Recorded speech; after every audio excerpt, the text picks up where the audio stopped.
በጣም ስማርት የምትላቸው ሰዎች እያንዳንዱ ነገር ላይ ክብራቸውን ጠብቆ ከመጀመሪያ አንስቶ እስከ መጨረሻው የመቆየት አቅም አላቸው። ምን አይነት ሴቶች? ጠንካራ ስነ ልቦና ያላቸው፣ በጣም ጠንቃቃ የሆኑ ሴቶች፣ ግዴታቸውን በጣም በአግባቡ የሚወጡ፣ መብታቸውን የሚጠይቁ ሴቶች፣ መብቷንና ግዴታዋን ለይታ የምታውቅ፣ ምን ማድረግ እንዳለባት፣ ምን መጠየቅ እንዳለባት ጠንቅቃ የምታውቅ፣ ምን የሷ ግዴታ እንደሆነ፣ ምን ደግሞ የሱ መብት እንደሆነ ጠንቅቃ የምታውቅ። እንደዚህ አይነት ሴቶች በጣም ሲበዛ ስማርት ናቸው።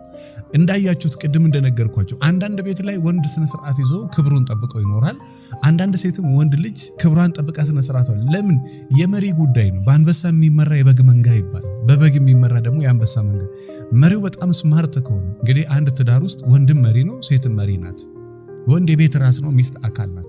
አካል ከሌለ ራስ ዋጋ የለውም፣ ራስ ከሌለ ደግሞ አካል ዋጋ የለውም። አንዱ የአንዱ ህልውና ያለው በአንድ ውስጥ ነው። የአንዱ ደስታ ያለው በአንድ ውስጥ ነው። ሚስት ደስታ ያለው በባል ውስጥ ነው። የባል ደስታ ያለው በሚስት ውስጥ ነው። ነገር ግን ይሄ ነገር